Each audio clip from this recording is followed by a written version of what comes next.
having read them, but it's getting into all sorts of things um, coming out of these translations he's doing, which is, of course, firing a lot of people up and saying this is what's going on, or what was going on.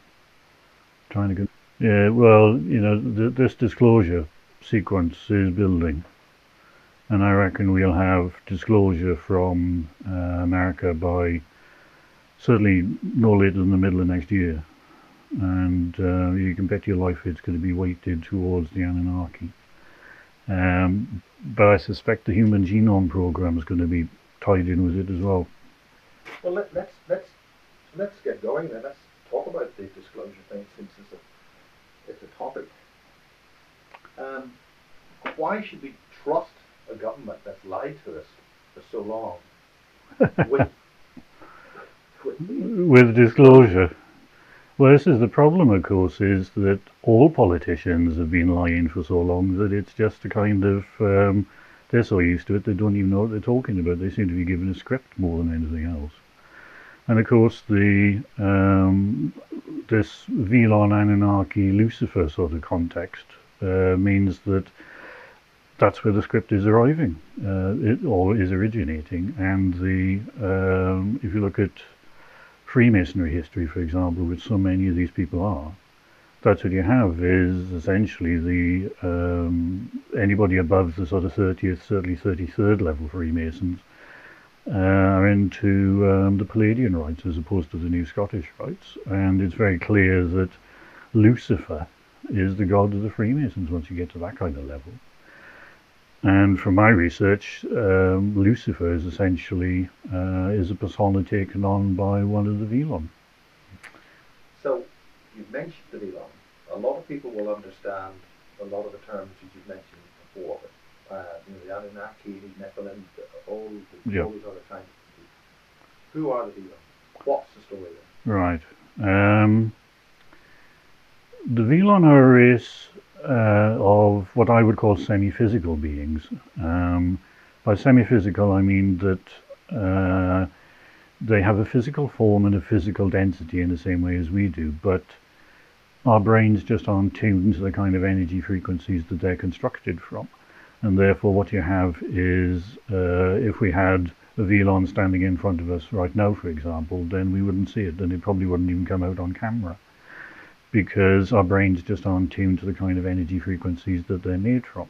But explain the energy frequencies. What do you mean by energy frequencies? Everything that exists within this universe is a soul, a consciousness. I see the two words as being interchangeable, essentially. Basically, every soul that exists within this universe is human in form, or humanoid in form, in one way or another. And it then depends on the energy frequencies that go to make something up. For example, I'm sitting in a chair which looks like wickerwork and fabric, but ultimately when you break it down to its basic components, its energy, its atomic structure, are just a series of frequencies that we recognize as being an atom. But you put those atoms together and you end up with something that is physically dense. But we only see it as physically dense because our brains are tuned to those specific energy frequencies. For example, as I understand it, I'm not actually sitting on this chair. My bottom is about a fraction of a millimeter hovering above it, because the energy patterns that go to make up my body and the energy patterns that go up to make the chair are incompatible. And therefore there's what you might call a sort of magnetic distraction. So that, in other words, my bottom is pushed away from the seat of the chair because the energy frequencies are slightly different compatibility. So if these beings are so incompatible with our brains, how do you know about them? Well, I found out at a very early age that I was a sort of a natural psychic, so I've not had any psychic training or anything. Really just about 30 years ago, found myself in a situation where I could help somebody, for which I needed basic sort of psychic skills and healing skills, and I found that I could. And so I basically, that's how I began with it, and decided I'd better find out what this was all about. And really, I've spent the last 30 years investigating how healing works, how the body works, how illness arises, and from that, what I've discovered in people's bodies is very surprising. Um, so as people started approaching me for requesting me to give them healing, I found that the problems that people were bringing to me, the health problems that they were bringing to me, became progressively more complex. And so I tried to find ways of reading the energies that were at work within the body. And to my surprise, I quite often found energy patterns inside people's bodies that were, shall we say, not human. They related to energy frequencies that were not in existence within the solar system. So basically, people were carrying around implants with them, which were causing them health problems.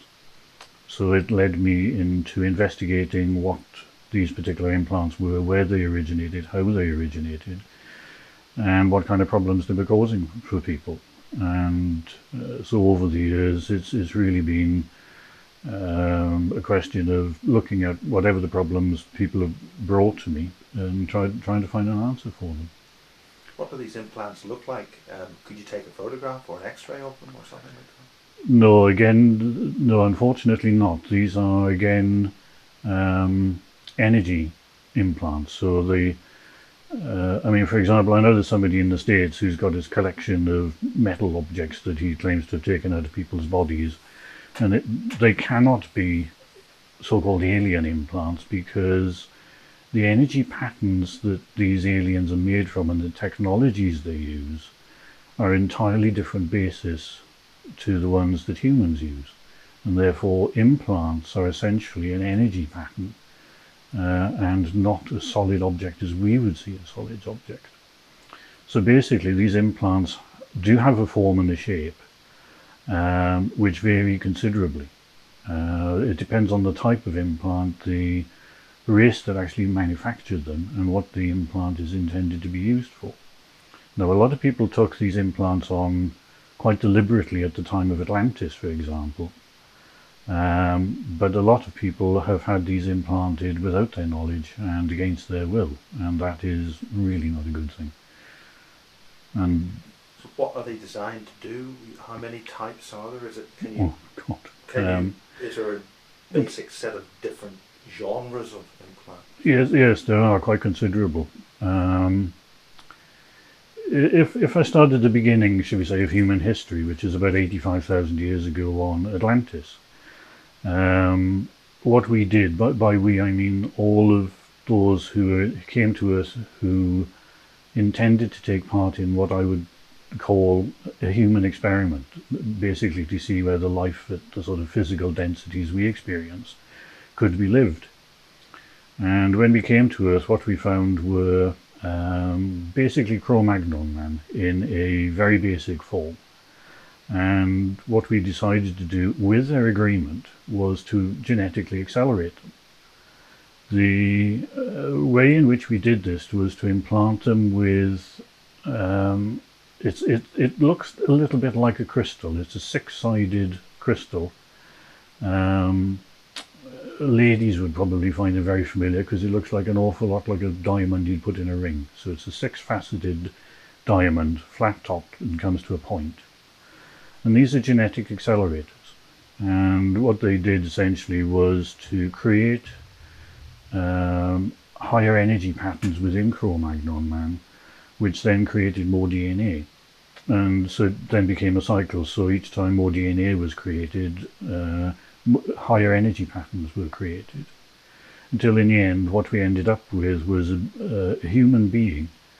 Now, a human being, according to the Akashic and according to the way the Earth looks at human beings as a species, is that we have the whole soul within the body.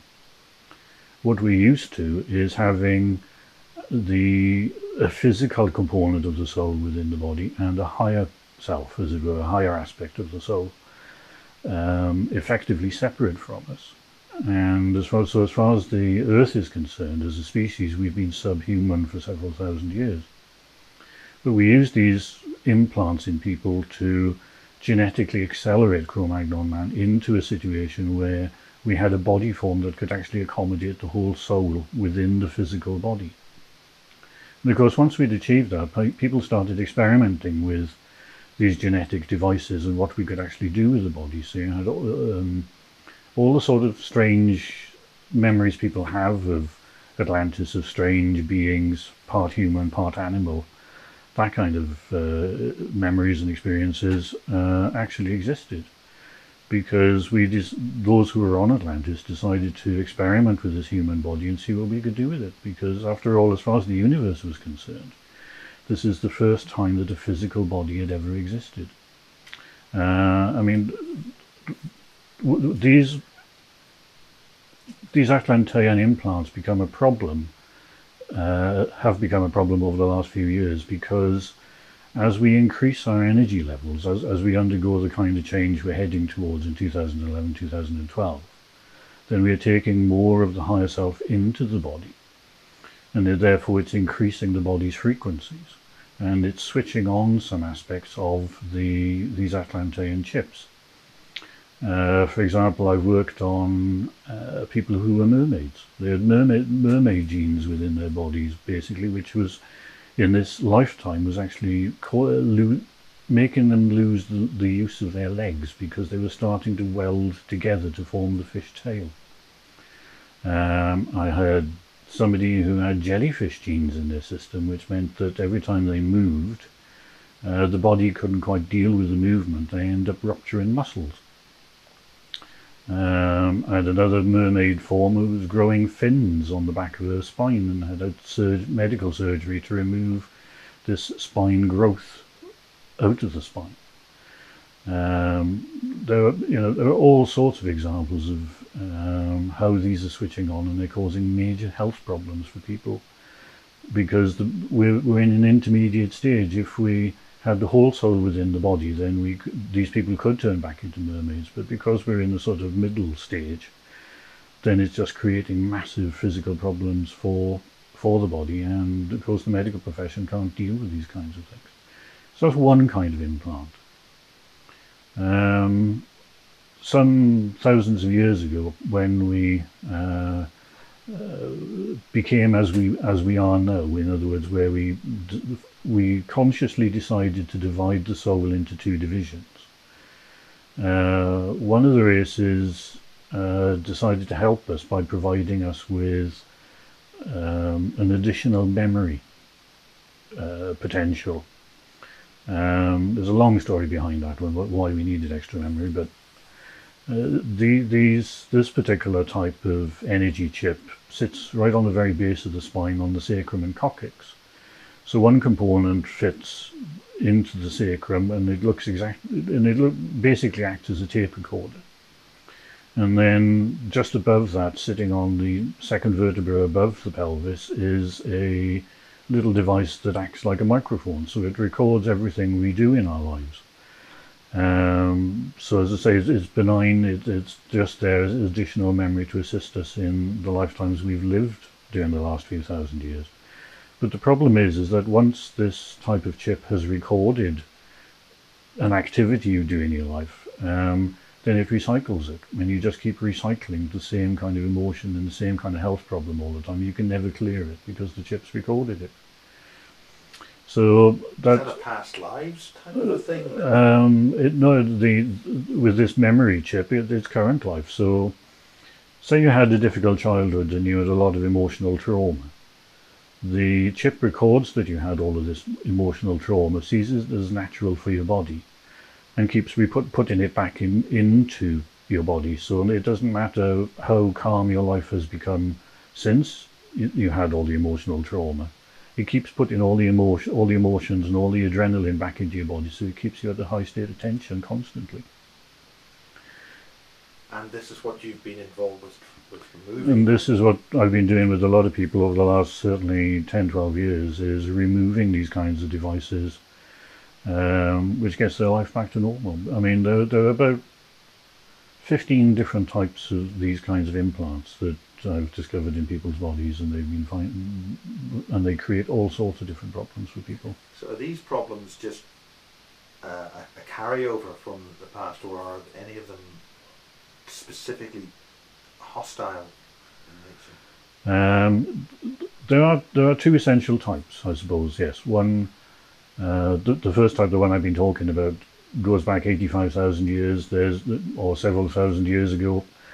But there are implants that I encountered within people that have been implanted during this lifetime, and these are all originate from the Velon. Right, we keep on getting back to the We keep on everything that has happened in the last 300 years really relates back to the Velon. And so let's get down to that. The last 300 years. What happened 300 years ago, and who are these people? okay, now the Velon originate in a galaxy that is about 23 galaxies away from our own galaxy, and is located behind the constellation of Sagittarius. Now, it's the Velon solar system is fairly standard in that there's 2 suns and it has 8 planets. 3 planets orbit one sun, 4 planets orbit the other, and 1 planet orbits both suns. Now, what's interesting is most interesting really is the one that orbits both suns, because it is the inhabitants of that planet call it Nibiru, or Anu, and they call it Anu because the name that they call themselves is Anunnaki. So this is the origin of the Anunnaki story, and the origin of the Anunnaki peoples is the solar system of Veles. Now this Veles solar system has 6 different races, for want of a better way of describing them. It's basically one population in the same way as, say, humans are humans on Earth, but we don't call ourselves human very often, or even earthlings or anything like that. What we would describe ourselves as is Italian, German, Australian, whatever, or perhaps Jewish, Christian, Muslim, Buddhist, that kind of thing. And this is the kind of divisions that seems to have happened within the Velon peoples, is that they have a division along religious lines more than anything else. So the names for the 6 are Junda, Moila, Owa,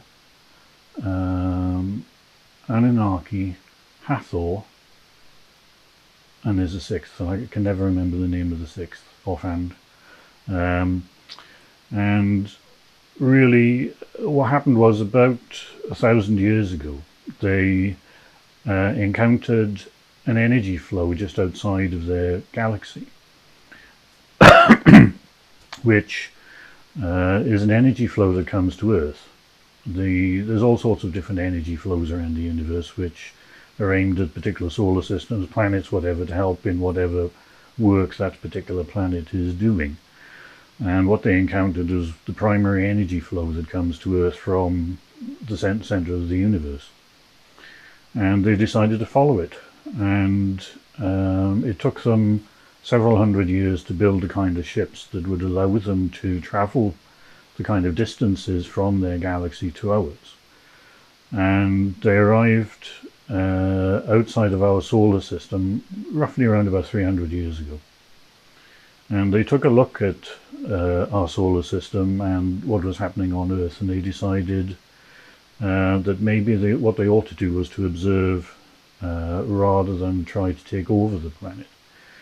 Because encountering this energy flow coming to Earth, the people of the Velon peoples began to see themselves for some strange reason, which I haven't been able to get to the bottom of, as being God's chosen people, and therefore they must live on God's chosen planet. And that was the reason really for them coming here.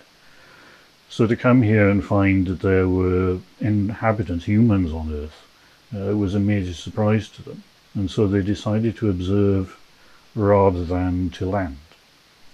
Now, the vast majority of the Velon peoples decided to leave our solar system because it was inhabited. They didn't want to take over somebody else's planet, as it were. I know this sounds a bit like a plot for a second-rate sci-fi movie, but this is what is recorded within the Akashic, and is everything that I can find out leads me back to this story all the time. And so they disappeared, leaving less than 1% of the total Velon population behind. And the two primary, most aggressive aspects of the Velon turned out to be the Hathor and the Anunnaki. And so ever since that time, both of those races, the Hathor and the Anunnaki, have been trying to find ways of getting humans off the planet so that they can claim it as a prize. Now, both of those races decided to take different directions. So what we have are the Hathor working with people from a psychic channeled kind of direction. So they've been channeling a lot of material to mediums, clairvoyants on Earth, in trying to influence them to make them believe that the Hathor are the good guys and they should be here on Earth helping us through whatever it is we're going through. But the one plan they came up with was working with a group of people in America who have a following worldwide. So there's quite a few thousand members of this sort of organization, and the Hathor persuaded this group to build what they called celestoriums, which one was located in Texas and one was located in Belize in South America. These celestoriums were 333 foot long or 100 meter long copper tubes, which were set vertically into the earth and filled with programmed quartz crystals. They're tuning forks. That's essentially what their intention was. And essentially, the first celestorium was fired up back in 2006, I think it was. And everybody who was a part of this group working with the Hathor felt themselves literally being sucked out of their bodies. And this was actually the purpose of these celestoriums, was to do that, was to remove the soul out of the body and throw it back into the original Velon solar system. Fortunately, there are a lot of people on Earth working as, you can describe as guardians, I suppose, to try and make sure that the safety of the Earth is maintained, and obviously humans, that all life that is on the Earth. So are these guardians human or spiritual? What do they mean? Several of the guardians are, if you like, are human, but they operate on much higher levels to most people. And some of the guardians are connected with the Earth herself, and therefore with the fairy, essentially, or the she more than the fairy. Explain who they are. We got about 3 months, have we, to go through this. Okay, now then, the fairy. The planet is a consciousness. The Earth is a consciousness. There's a soul in her own right. I know there's the name Gaia somebody came up with, but the Earth doesn't seem to quite like that name. But in any case, everything that exists on Earth, all life that exists on Earth, is created by the Earth herself. The way in which the Earth does this is to create an energy template, what a lot of people call an etheric template. Which is the design of a plant or an animal, and then the energy patterns that exist on Earth put substance to it. So in other words, a physical body is built around the energetic template. Now, in order to maintain the energy patterns and to maintain life, the Earth created the fairy, for want of a better word for them. These are little energetic beings who exist in a realm far beyond the physical, our physical capabilities to see them, and again, unless you happen to be particularly psychic. And in order to keep check, as it were, on the fairy, the Earth created a sort of management level. I know that sounds flippant, but I can't think of a better word to describe them, known as the She. And the She are quite remarkable beings. I think it's a Gaelic word, She, because it's spelt Sidhe, with an accent over the E. And the She are about 12 foot tall, and again they're made of pure energy. And they really are quite remarkable beings, and what they do is to help the Earth in her creationary processes of building new animals, new plants, or modifying animals, plants, whatever. But also to ensure that all of the energies on the Earth are doing everything that they're supposed to be doing. And they've obviously been around as long as there's been life on Earth. So 25 million years or so we've had the fairy and the She operating on the planet. Some people obviously interact with the fairy and the She, and have benefited greatly from it. And of course most people regard the fairy and the She just literally that fairy stories. They don't exist, but from my own experience they do. I mean, as a psychic, then yes, I have seen the fairy and I've worked with the She for many years. And they also, as I say, act as guardians. If there's any peculiar energy patterns turn up on Earth, then the She will investigate. And this is what happened. This is what happened with the Celestorium. This one Celestorium, when it was activated, if both had been activated at the same time, the story might have been very different, because most people on the planet would have been affected.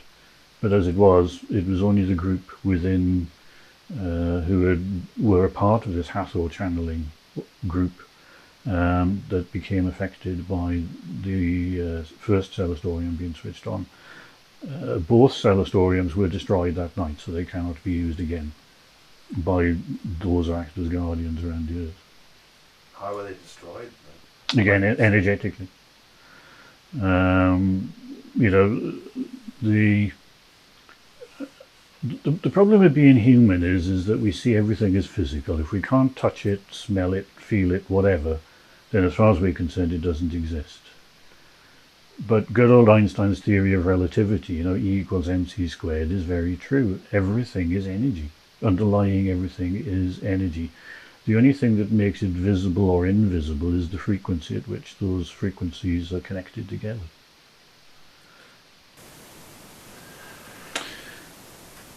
You know, a glass of water, I think? No, I'm okay for a minute. Well, I suppose I as well, someone's doing it.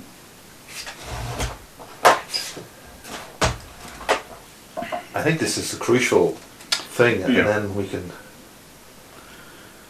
This is the problem. There's so much of a backstory involved.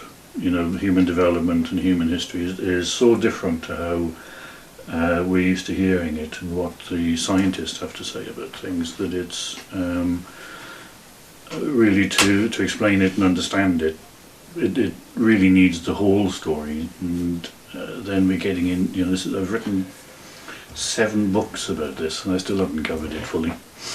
Well, I think we can talk about the books afterwards, or make reference to them. Sure. No, you know, I wasn't trying to plug the books. You know, I was just trying to say how much of information there is. It's you know, and I've still only scratched the surface, really.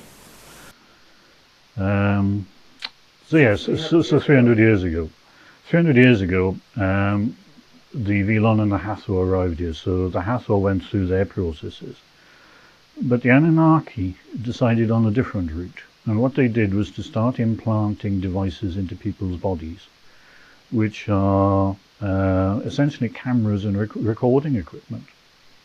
And what these devices did was to relay back to the Anunnaki everything that person did during their normal day, 24 hours a day, 365 days a year. Every single thing that person did was fully recorded and monitored by the Anunnaki. And this was all done without these people's knowledge. But what it had allowed the Anunnaki to do was to build up a very strong picture of how humans lived their lives. And what they decided to do was to come up with a story, what I would call a fantasy story, of human history and how humans were developed. And the reason that they did this was that by creating a fantasy story, they hoped that when they appeared in this current time, all the changes that we're going through, then we would acknowledge them as our makers and our gods, essentially, and therefore they could take control of everything that is on the planet. So what they did was to blend together parts of the history of their own solar system, parts of the history of our solar system, and parts of our religious beliefs and traditions. By mixing them all together, they then travelled back in time to about 5,000 years ago to ancient Sumeria, and they dictated this story to a scribe in Sumeria who took it down in cuneiform writing and is recorded on clay tablets. And these thousands of these tablets came to light a number of years ago, and several people have been translating them. And what we have is translations of this story presented as books, saying what the Anunnaki want to say, which is that the basic story that the Anunnaki put together is that quite a few millions of years ago, a new planet entered our solar system, which travelled in the opposite direction and in an oblique angle to the existing planets within our solar system. And this planet they called Nibiru, which takes 3,600 years to orbit in and out of our solar system. On one of its orbits, one of the moons of Nibiru hit one of the planets within our solar system, splitting it into two. One half of the planet became the asteroid belt, and the other half of the planet became the Earth. Now, the fact that splitting a planet in half and forming a fresh planet from that half of that divided planet is impossible, because everything that made up that planet, the sphere of that planet, has been fractured, and it will not form itself back into another sphere. So ignoring that part of the story for a minute, following that, the formation of the Earth, Nibiru continued orbiting through our solar system, and roughly 425,000 years ago, I think it is, the Anunnaki who live on Nibiru decided that there was a problem with our atmosphere, and they needed to put gold dust into it, essentially, to make it more robust, so that as it travelled all these distances through space, it protected the planet's surface. And the planet with the most gold on it was Earth. So the Anunnaki came to Earth to extract gold from seawater originally. And when they realized they weren't getting enough extraction out of seawater, they decided to switch to gold mining, and they moved to Africa. So when they first came to Earth, they set up a base, as it were, between the Tigris and Euphrates rivers, which is basically ancient Sumeria, or modern-day Iran and Iraq. And this is where they extracted gold from seawater, but then moved to Africa to dig gold mines. And they decided that was a bit too much like hard work. So what they then decided to do was to take the basic proto-human form that was on the planet, which seems to be basically Homo erectus or Homo habilis, and genetically modify it into what they call the Adamu. And so what they did was to construct a slave race that they called Adamu, who would take over the gold mining on their behalf. And this apparently happened, but there weren't enough Adamu to do as much work as they wanted. And so what they decided to do was to make the Adamu self-replicating. In other words, create a female. So essentially Adam and Eve. Because they also called this region they took over in Sumeria as Eden.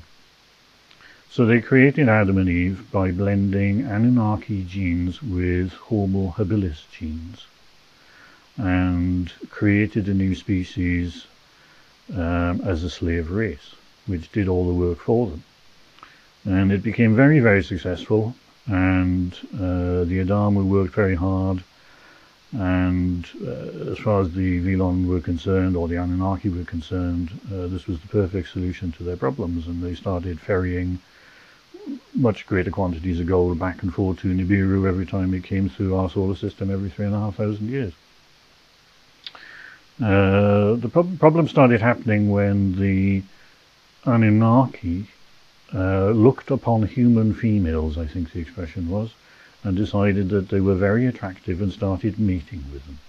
And so what you ended up with were Anunnaki and human or Adamu hybrids. And this caused great problems within the Anunnaki because of their social structure and problems within the Adamu on Earth as well. And the Anunnaki, who was in charge of this whole operation on Earth, decided what needed to be done is the Adamu should be allowed to die off, and it would solve all of these problems. This they tried to do, but couldn't make it work because the Adamu were very intelligent, able to deal with all sorts of deprivations. But then the next orbit of Nibiru, it was noticed, would come much closer to the Earth than it had done. And it would pass very close to the South Pole, which would break up the ice pack on the South Pole. And it would end what was supposedly at that time the Ice Age.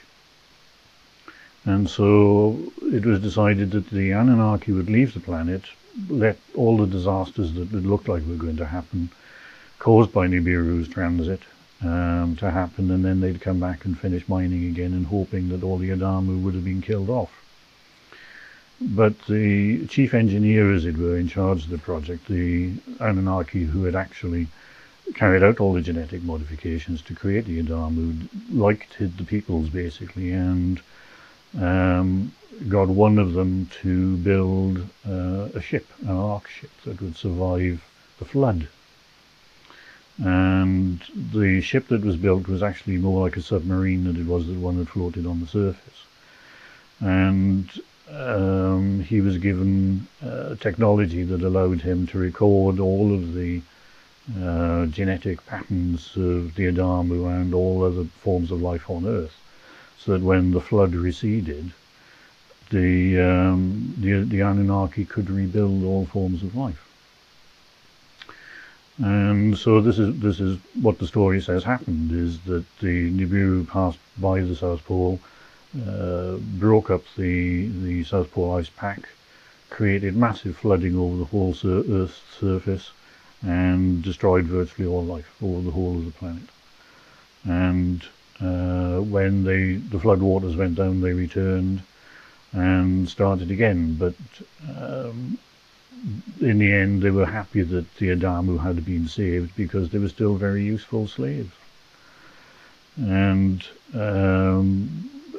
they decided to speed up their operations on Earth and build what you could call a way station on Mars, so that the gold was ferried to Mars, because future orbits of Nibiru would take it closer to Martian orbit than it was to Earth orbit. And in order to help in this, the extra sort of flying saucer movement, I suppose you could call it, they built flight control beacons, which are the pyramids. And this is basically the Anunnaki story. This is what they said they did, and how they created humans by creating a slave race. But you would differ with that? It is the biggest load of bollocks I have ever read in my life. I might rephrase that. It is the biggest load of rubbish I have ever read in my life. Because when I started my healing work and my psychic work, what I found was that I was hardwired into an aspect of the human mass consciousness that is traditionally known as the Akashic. Now, the Akashic is the record-keeping aspect of the human mass consciousness. And so every event that has ever occurred on Earth, and by extension every event that has ever occurred throughout the universe, is recorded within the Akashic. And what I found was that I could access it at will. So if I wanted to find out an aspect of human history, let's say, then all I did was to work through my higher self and could access the Akashic directly. So I didn't need any to go into a trance, or didn't need an intermediary like some kind of spirit guide, whatever. I could access this absolutely directly by myself. And this is what I've been doing for the last 30 years, is investigating the Akashic to try and find what is the truth of human history. And there is nothing in human history that relates to the Anunnaki story in its entirety. There are small bits and pieces that the Anunnaki have pulled together of human and our solar system history, and they have blended it together with their own solar system history, and they have tried to make a new story out of it to make us believe that the Anunnaki are our gods. And ultimately it is a complete fantasy. It is a total fabrication. One piece of proof, as it were, that I came across was somebody who approached me as a client for healing some years ago. Turned out to be Velon origin, but had taken on a human lifetime. There were a number of these Velon on the planet who had managed to find a way of taking on a human body. Again, there's a very long story behind that. Not a huge number, only about 250, something like that. And he had particular health problems which he couldn't understand. And because of the kind of work that I have been doing with people, I can read people's DNA. And DNA is essentially memory. 75% of all DNA is past life memory. And what this guy carried within his DNA were very strong memories of traveling back in time to Sumeria to translate this story, the Anunnaki story, to the Sumerians. And he was very confused about these memories that were starting to come up within his life. And so basically, as far as I was concerned, it was absolute confirmation that the Anunnaki had traveled back in time deliberately to plant a story that made the Anunnaki the creators of humanity.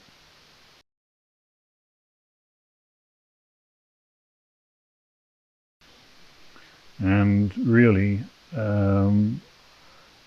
what happened afterwards was that the people of northern Sumeria moved southwards into Egypt, but the people in southern Sumeria, these are the ones with the Anunnaki, moved up through Babylon, through India, and eventually ended up in Tibet. And so this is where, no, cut that, I won't go into that. So the Anunnaki travelled with the Adamu, who were migrating out of Sumeria, and they travelled north and eventually ended up in Tibet, which is where the Anunnaki, the Anunnaki who travelled back in time to take this story to the Sumerians, ended up and remained in the 5,000 years since. And so a lot of channeled work that has come from Tibet, the most famous one, I suppose, was Madame Blavatsky when she set up the Theosophical Society. Her guide that she was channeling was from Tibet, whose name was Jamal Kul or something like that. Was actually a Velon, an Anunnaki, somebody who had remained on Earth for 5,000 years since planting this story within catacombs, I suppose would be a good word for them, within the Himalayan mountains. And so, again, what we have is in the mid-1800s, the beginnings of the re-emergence of the Anunnaki story, but this time through channeled means through Madame Blavatsky and then Alice Bailey.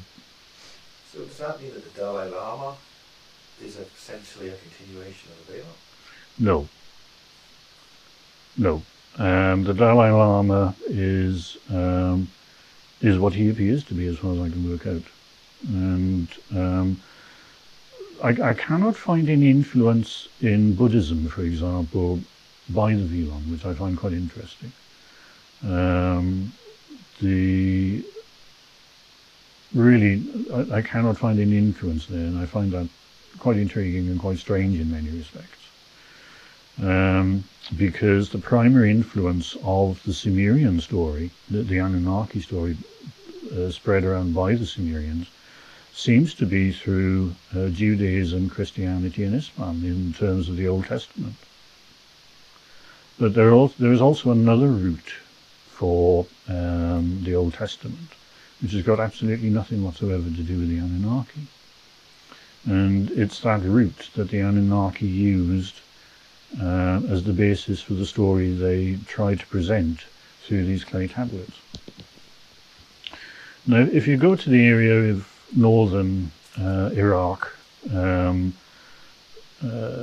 Turkestan and southern Turkey, what you find is there are traditions there that go back several thousand years, 5,000-6,000 years, something like that. If not even further, there is a building under excavation there that archaeologists reckon is about 11,000 years old, and it's that region that that these stories originate. Collectively, these traditions are known as the cult of angels, and have as their primary symbol what they call a winged disc. So if you imagine a disc with eagle's wings, this is the symbol that this cult of angels had as their basis for their belief systems. And how this winged disc came about was that they have a tradition that quite some time ago, these very tall northern people, very pale northern people, invaded their area and turned the locals into slaves. Now, the locals you could think of as Homo sapien, I suppose, the farmers, hunter-gatherers, rather, so a development of Cro-Magnon now. But the Earth, in trying to find a suitable human body form, experimented with a great many different types, and one of them was Gigantopithecus. Now, Gigantopithecus is what was potentially an ancient human prototype, who was about 9 foot or about 3 meters tall. And the way in which this cult of angels described these northerners, they could very well be a descendant of Gigantopithecus, because they were much, much taller than they were, and they had very pale skins. And so this would appear to be the origin of the tall white Nordics, as far as I can find out, which is what, of course, the Velon and the Anunnaki now call themselves, certainly as far as UFO watchers are concerned. But this tradition in southern Turkey, northern Iraq, Turkestan, is that these tall white northerners were very powerful people, physically very powerful, and they enslaved the people who lived in that area, and mated with the local women to create hybrid children. These are known as children of the jars, and eventually the locals, for want of a better way of describing them, had enough of these tall white northerners, and they massacred them. They actually turned on to these people, and they massacred and they killed every single one of them. The northern Iraqis then left the region, which they incidentally again called Eden. So as far as they were concerned, the region they lived in was called Eden. They moved from Eden and travelled south to Egypt, and they took with them these traditions. And as far as I can work out, if you look at the bulk of their traditions, this forms the basis for the Old Testament, because the peoples, well, these are the peoples who were then ejected out of Egypt, and they took all of these traditions with them. And the winged disc was also adopted, is a symbol you find quite a lot in ancient Egypt. And the winged disc is also the symbol the Anunnaki have adopted to make it look as though they're connected in with human history. Because these tall white northerners who invaded northern Iraq had a basic religious belief centered around birds.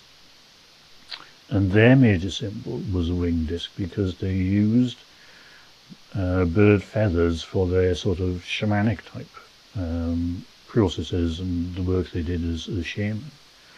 And this was then enforced upon these people, and it became their traditional symbol, this winged disc. And they took this tradition with them through down to Egypt. And the Anunnaki have adopted that symbol to give them credence as being the gods of the humans. What about the Hathor? Well, in Egypt, this combination? No, the Hathor, I know there is a name Hathor of one of the aspects of the primary god in Egypt as being called Hathor. It's the cow god, I think, isn't it, Hathor? But so the name Hathor would have come from who knows. I haven't been able to get to the bottom of that particular thread of it. Connection is nothing to do with. Not that I've been able to find. Doesn't mean to say there isn't one, but it's not what I've been able to find. So, where do we connect with the Illuminati? And 300 years ago, how did that process actually happen? Right. And bringing us to the present. Okay. So yes, we get back to where we were a little while ago, to the Velon arriving in our solar system or outside of our solar system about 300 years ago. Now, don't forget, you have one strand of the Velon has been on Earth for 5,000 years because they're traveling back in time. And they're the ones who moved to Tibet. The ones in Tibet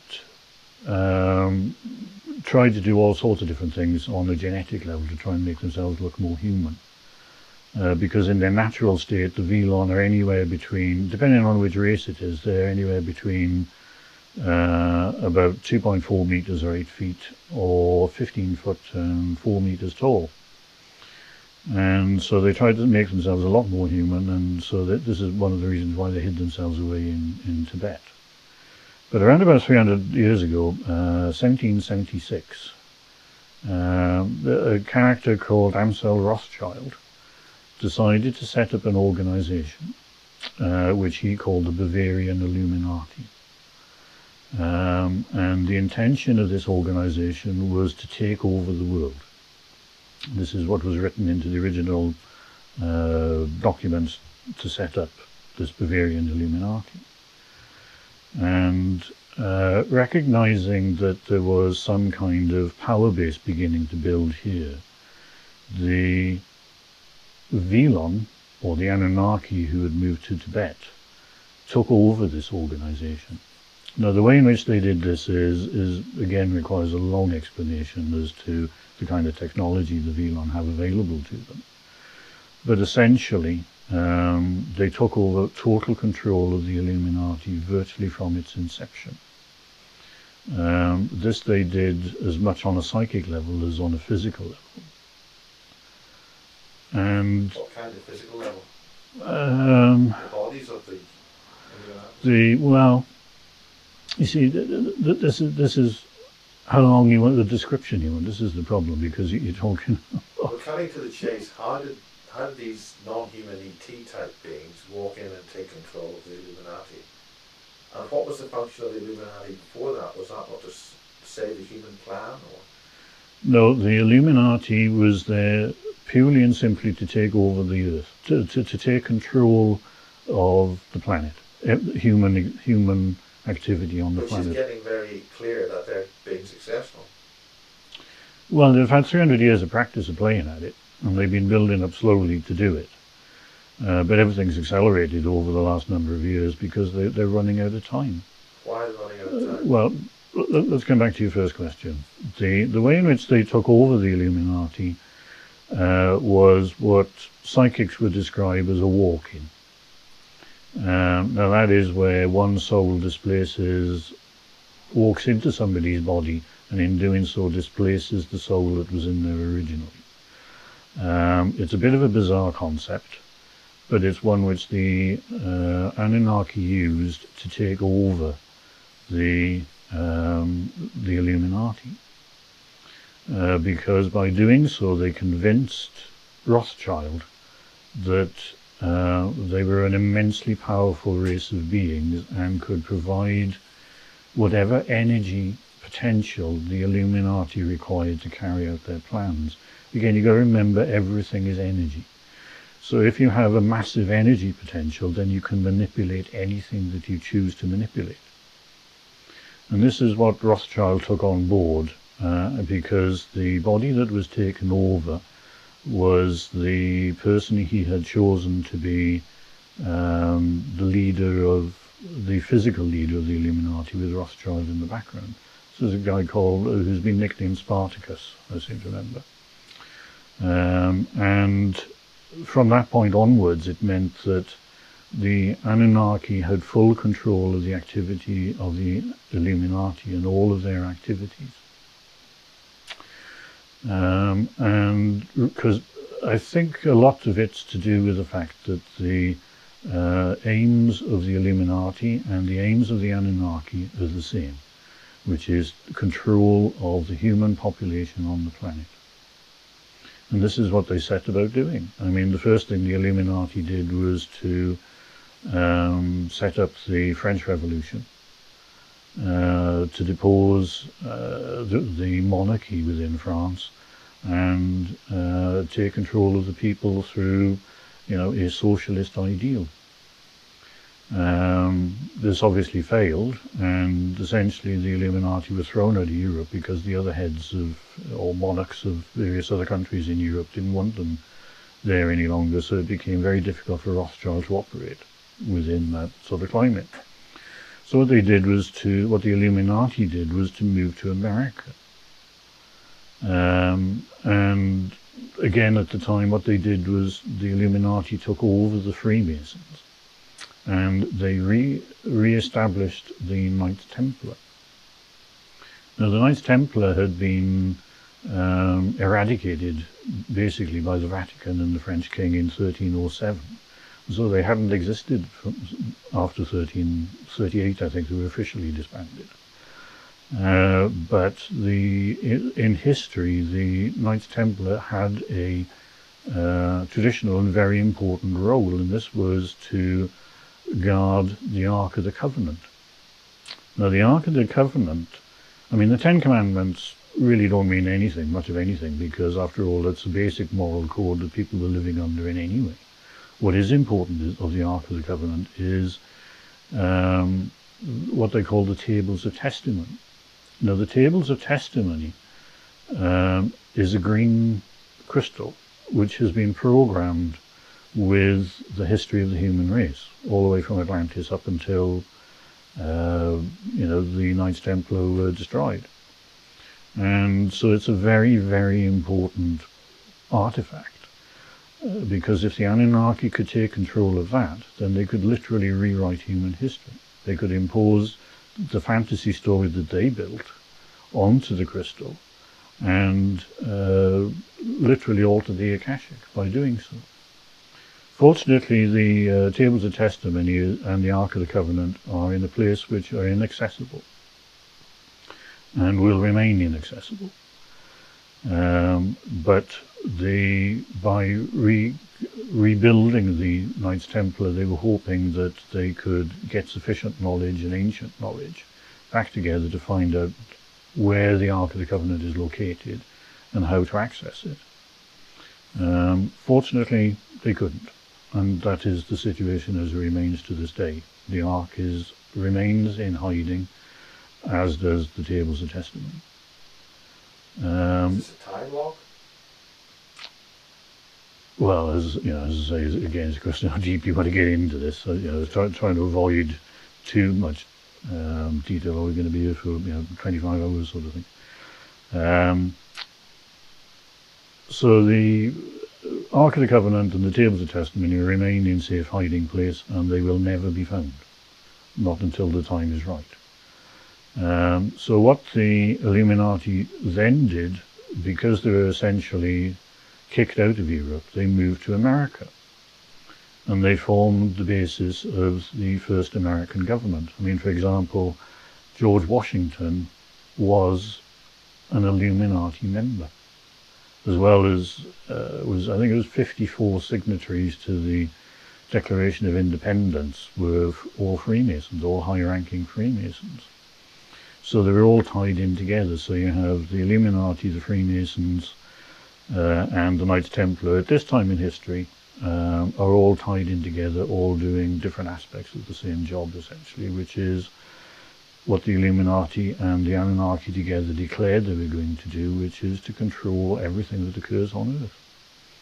And so they took control of the American Constitution, the way in which America functions, and are still in control now. And they have been in control ever since America first came into being. And This disclosure thing. we've got a lot of things building up to this. I mean, the Norwegian spiral, for example. Did you know that there were two other spirals identical to the Norwegian one? One in China, I think it was, and one in Russia. Now, why is it not a rocket? That's what they're saying. That was the spiel that they gave. Yeah, I know. I actually wrote a piece on that. It was distributed at AV4. Have you ever watched a misfired rocket, a film of a misfired rocket? It goes all over the place. It's travelling at whatever the speed was, so many feet per second, and it doesn't form a coherent spiral. So how the hell can it? Had a lot of cameras ready to take good pictures of it. Oh yeah, there's some stunning quality images of that one in Norway. But it's HARP generated. I mean, there's a HARP generating station where the thing originated. What, in your opinion, was that spiral? What was it? What sort of spiral? Well, my initial, I suspect it was a very genuine attempt to try and create a black hole. It iris out, didn't it? Yeah, well, it's when it collapsed was the most stunning shot, I thought, because you had the spiral form, which is very coherent, and then it opened up in the middle, and you had this big black hole in the middle of it. And let's say the one in China and one in Russia are identical, and they were all around about December, January time, those two. You can't form a black hole in our solar system. There's not enough energy to create a black hole. But the problem is that, and I'm not sure I want to get this on tape, is that we have 3 Velon ships outside of our solar system. They can't get in. Now, there are 3 million Velon on these ships, and they are deliberately being held out by the Guardians. Basically, the solar system does not want them in the solar system. The Earth doesn't want them in the solar system. Nobody wants them in the solar system. And so the ones who are in here have been around for a while, quite some time. And so this is a deliberate attempt to build a black hole to open a gateway through the solar system to allow these Velon ships in. And this is what I think CERN was built for. The particle accelerator in CERN was a deliberate attempt again to try and create enough energy on Earth to create a black hole. So how does that work? Will that mean that they come through a portal in CERN? Well, it's a black hole is just that. It's an energy tube, basically, which theoretically can break through the solar system barriers. There's also there's a friend of mine brought a DVD with him, which really is a load of rubbish, but some of the material he's got on it is very, very good. So he's got pictures of these three spirals, but he's also got pictures of a couple of wormholes, they're calling them, which quite fascinating to watch the way they form. Is this giant, very bright light, white light, appears in the sky, and then this tube forms. So it looks a bit like a comet with a trail, but what it's doing is forming a tube, but the tube is formed from cloud. And then the tube comes to an end, and this little blob shoots out the end, which looks like a UFO. Now, what these actually are plasma. So plasma is basically highly energized gas. It's got a lot of free electrons and free ions in it. And so what they're doing is making these appear very visibly, because one was over California, and the other one is unidentified as to just where it was. But this is what people are thinking is because don't forget the propaganda from the Velon or from the Anunnaki through an organization called Ashtar Command. You come across Ashtar Command? Well, they say they have thousands of cloaked ships within our solar system waiting to lift us off the planet to save us so that we can move to another planet. That's another load of bollocks. So where we can safely ascend to the fifth dimension. So basically it's depopulating the Earth, which goes along with the Georgia Guidestones thing of reducing the population to 500 million. So the slave race of 500 million left on Earth. Everybody else is taken off the Earth. And as far as I can see, dumped into space because there isn't another planet out there that we can live on. And this is what these wormholes are for, and what these spiral, the Norwegian spiral and the other two are for, is to make people believe that wormholes and black holes are being created so that we have this fleet of ships within the solar system. So is this the ultimate reason for the Illuminati's strategy? No. I'll tell you one of the most chilling and fascinating books I've ever read was William Engdahl's Seeds of Destruction. Because he traces the history of GM crops. And this is all Illuminati because this is Rockefeller Foundation. This is all Rockefeller stuff. He's financing it. Well, with the Rothschilds as well on the quiet. And so basically what the pre-1900 you had the Eugenics Society set up to try and create the perfect human. So they tried to make that law so that they had control of who reproduced.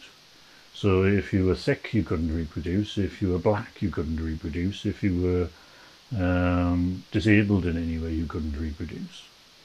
And they were trying to create laws to make that happen within America in particular. And in Britain, because the Britain Eugenics Society is only second to the American Eugenics Society. The what's his name? The king who abdicated with Wallace Simpson. He was a eugenicist, and the Eugenics Society financed Hitler in all of his research, the work, the destruction he carried out within the concentration camps, was actually financed by the American Eugenics Society. Now, the headquarters of the American Eugenics Society is on Long Island, and the building, which was their headquarters, was the headquarters of the Human Genome Project.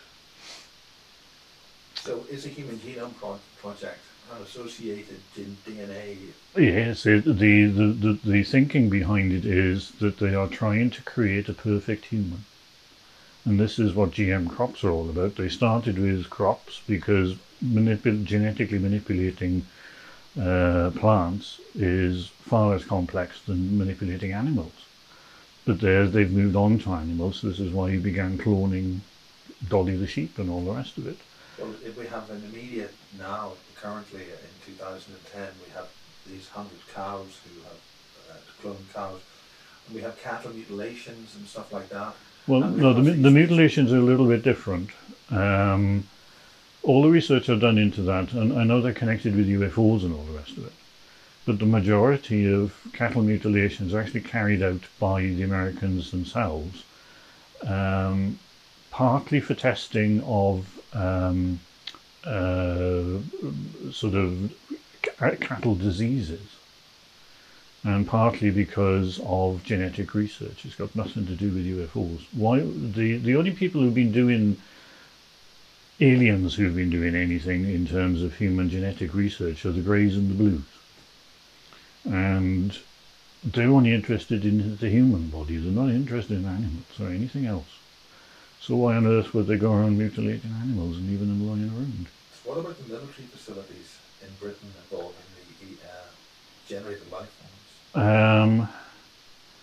The worst thing we have at the moment is that 2 years ago, an American genetics company created an artificial life form. It's a bacteria at the time. So literally they splice together a load of genes and the thing lives and it reproduces.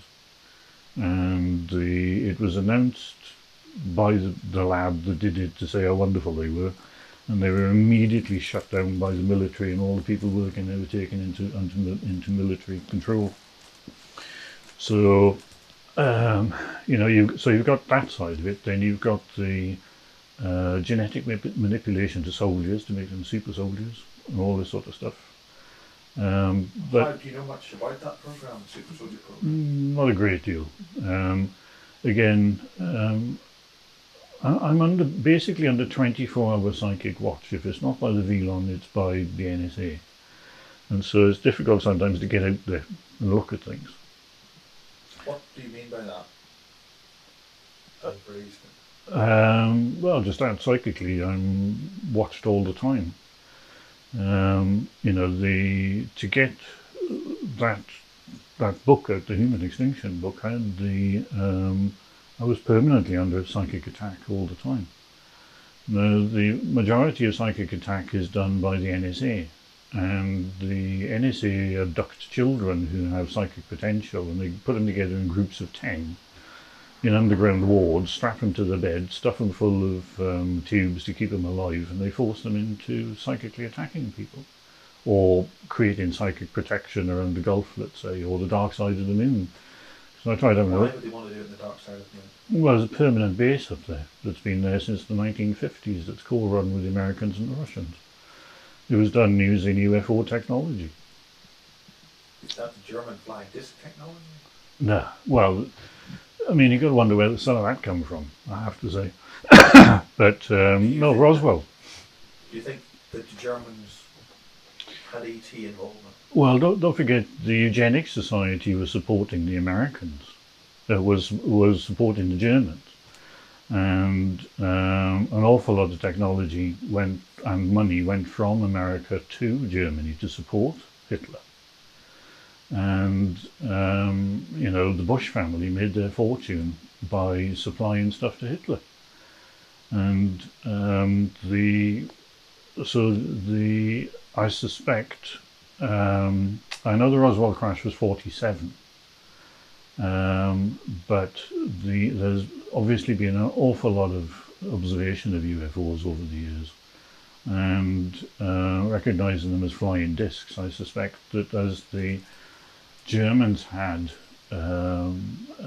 massive research and build facilities in Peenemünde, that the Americans supplied all of this kind of information for them. I mean, there is some evidence that the first contact between the Greys and the Americans was 1928, not Roswell at all. I think Roswell's been used as a big distraction. Well, it's true, it did happen. But given the VLON connection with the Illuminati, who knows what technology the VLON have passed on. What about the UK? Not so much the UK, because, in fairness, the British actually kept themselves separate from the Illuminati for a long time. So although they're influenced by it in overall terms, British politics remained comparatively clean. What about the concept of foreign relations, the Queen, David Icke's Well, and I know this thing about the reptilian look. There's another story behind that, which has got nothing to do with the Velon, but it is alien related. And so again, it depends on how complicated you want to get, because there's, this is really where it gets into the bizarre, is because a race of beings that managed to build a wormhole that linked our universe and their universe together. So these beings are not even of this universe. And they came in bringing with them energy patterns that allowed them to remove freedom of choice. Now, our universe is built, literally everything, all the energy patterns within this universe are built around the concept of freedom of choice. And you cannot be in a position where you can remove freedom of choice. And this is what this other race from this other universe, called the 14th faction by the Akashic. This is what they brought with them, were energy patterns that they could remove freedom of choice. The destruction caused within our universe by this race is vast. About a quarter of the universe's resources disappeared because of this race. Because if you bring with you energy patterns that can remove freedom of choice, how can you deal with it? You can't. And so it took many thousands of years to actually get to the point where we could evict these people. Now, the problem is they brought with them a legacy, and as far as I can work it out, something like 30,000 souls on the way to Earth got caught in the crash when the wormhole opened. And they became infected with energy patterns that allowed them to remove freedom of choice. And so there were at varying times, there were 30,000 people within this universe who were capable of doing that. The first instance we saw of it on Earth was Alexander the Great. Because he was somebody he was the first conqueror, essentially. Everybody else before that had been, localized squabbles sort of thing, or water supplies or whatever. But he was the first one who set out to conquer people, and he had these 14 faction frequencies built within his system. And so at varying times, there's never been 30,000 on the planet at one time, never more than usually a few hundred. But they brought with them these frequencies capable of doing that. And this race that came in from the other universe is reptilian in form. The humanoid, but reptilian features. And so Ike isn't wrong in that, in the basic story. It's just that they're nothing to do with the Velon. And also this race was destroyed and totally removed from the universe, and their energy patterns removed from the universe. In the way in which time is bizarre, but in the way in which it relates to Earth, it was about 2003. I think it was, something like that it happened with us on Earth. So all the energy patterns that they brought with them have been removed. George Bush Senior, for example, exhibited some elements of that energy when he stood up and said, "We're going into the fight to Gulf War," and everybody went, "Yay, we're going to fight the Gulf War." And then when George Bush Jr. turned around and said, "We're going to fight the Gulf War," everybody looked at him and said, "Why?" Whereas George Bush Senior had enough of the 14 energies within his system to be able to force people into accepting what he said. So it's immensely complex, or at least that is a complexity within the story which really is a bit beyond the Illuminati and the Velon, because the Velon were not affected by the 14 faction energies, and the Illuminati have not been affected by the 14 faction energies. But there have been 14 faction energies at work on Earth, which potentially aided the Illuminati in their plans. So how do ordinary people wake up and defend against very serious situation? The 14 faction you can't. Well, they've gone in anyway, so that's not an issue. How did the universe, or how did it get expelled? Well, what do we need to know in order to do this if we have to? No, it is done. It's done. It's cleared. The universe is clear of those energies. I mean, to give you a good example of how these energies are clearing, black holes did not exist. You know, the way in which Stephen Hawking described black holes. They do not actually exist. Did not exist before the 14th faction turned up. But now that the 14th faction have been removed, they're having to rewrite the books about black holes because black holes are collapsing. You know, they're disappearing. They're just collapsing in on themselves, and all the stuff that they collected within them over the last couple of centuries, whatever, is actually being ejected back out. This is, you know, what's the name of that woman who gave that talk at AV4 on black holes? All the ejection spikes that are coming out. That's the stuff that's been collected into the black hole is being ejected back out again as the black hole collapses. So the universe is not based on black holes in any shape or form. I don't care what these bloody scientists talk about. There's a load of bollocks again. So they're collapsing and they're disappearing. So all of that influence, all of the problems created by the 14th faction is gone. Totally gone. The universe had to find a way of creating energy patterns that did not exist within this universe before the 14 arrived. So the way you remove something is you create an energy pattern that is equal opposite to the problem you're dealing with, to the energies that you're dealing with. So that's why it took a long time to deal with the 14th faction, is because how can you create an energy from nothing? Because the components of that energy don't exist within this universe. So it was a major problem to remove these characters out of the universe, but it was done. But the Velon have not been influenced by the 14th faction, and there are no longer any 14th faction energies available on Earth either.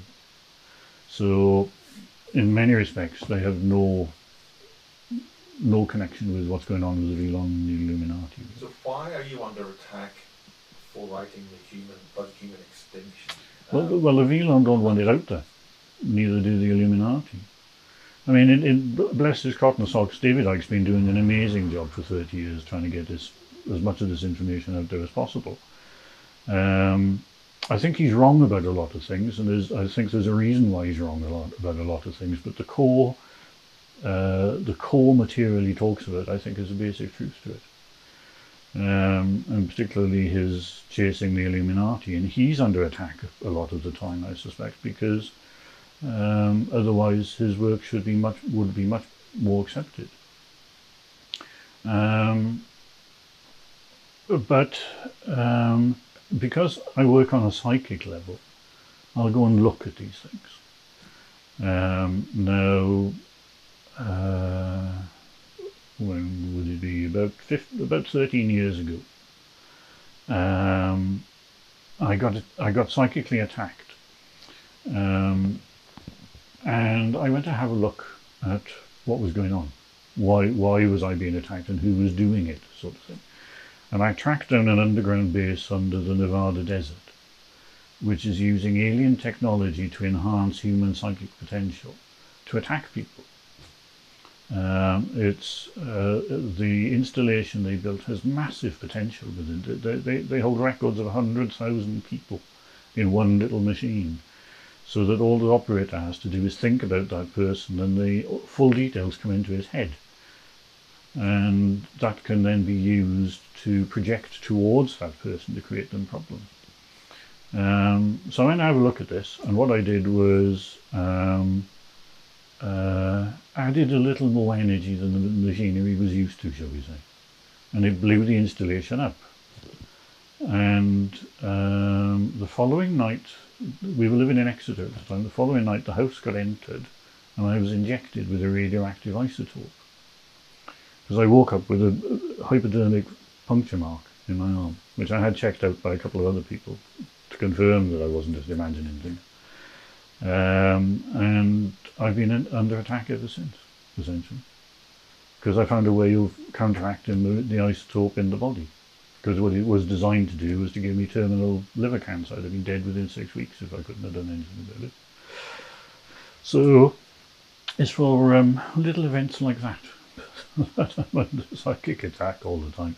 And of course, then to try and write a book like that and try and get all that information out there, and the other books which have gone through much of human history, because they don't want real human history out on the streets. They don't want that made public because it counteracts the Anunnaki story and the scientific story and the creationist story. So they don't want those out, and so but I want to find out what it is. I want to find out what these things are and what's going on and why it's happening, who's done what to who, and all the rest of it. And the only way of doing that is to do it psychically. And so they don't like me doing it, basically. So, can you just give a brief synopsis of each book? Oof, no. A couple of words. What does the really. title? What's its basic intent? Okay, the first book was The Journey Home. And what that really looked at was we had a massive energy shift occur on the planet in 1996.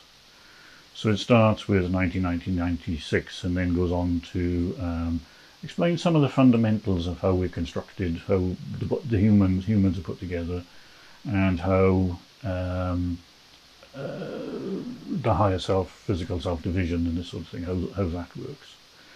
Then the second book was called The Fool's First Steps, which looks more towards Earth mysteries like Stonehenge, crop formations and this sort of thing.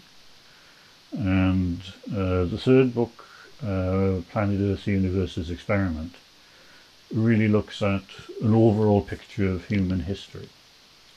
But I hadn't tracked down the Velon by that time. But what I did in the Planet Earth book was to go through the 14th faction history and explain about all of that. Then there's the Universal Soul, which really just is more a bit of everything. So there's a bit of human history and there's a bit of Earth mystery stuff. And that's the first one I got into the Velon with. And put in some of the drawings of some of the stuff I'd found in people's systems, the implants. And the same then with the human soul. I went into again a bit more. So really, each book is a development, if you like. So each bits and pieces I found out and gone into greater depths of things, then I've put into the books. And then the Human Extinction book is, if you like, putting the whole story together. So it goes into the human history and how the Illuminati were formed and how they were taken over by the Velon and the Anunnaki.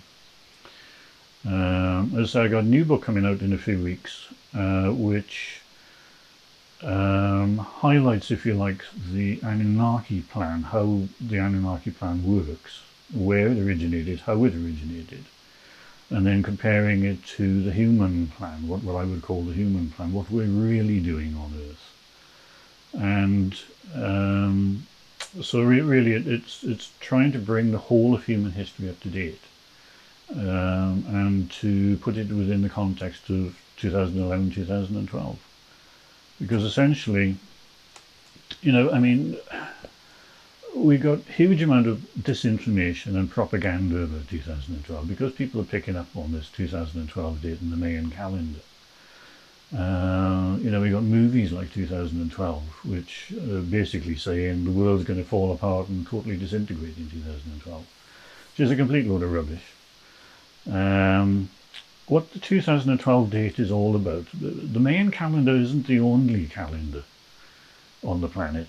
There's an Egyptian calendar, Chinese, Celtic, Native American, they all have calendar systems. And all of them come to a conclusion end of 2011 running into the end of 2012. And the reason for that is that humanity as a whole, set up what I would describe as the human plan. Now this came into being 7,000 years ago, and we set ourselves a 7,000 year time limit to complete this process of planning. And all the plan is it's very, very simple. We need, as I said, on Atlantis we had the whole soul within the body. And essentially ever since then we haven't had the whole soul within the body. And what the purpose of the human plan is to find out how we get the whole soul back into the body. And we found the answer to it. That's what it comes down to in the end. And again, it's to do with energy patterns. The Earth, in order to create physical life and physical existence, generates a base energy signature of 7.56 cycles per second, 7.56 hertz. This is the frequency Tesla was using, for example, for his free energy experiments that he did, was tapping into the Earth's own energy bands, which is this 7.56 hertz. But the problem with 7.56 hertz is that it is too low a frequency to maintain the whole of the soul within the body. It's just that fundamental energy problem. That's all it is, ultimately. And what it needs to be is much higher than that, because essentially the energy contained within the soul is immense. I mean, we're talking the average soul contains an energy potential that encompasses 50 dimensions. I would describe a dimension as being a band of energy, a bit like a radio dial.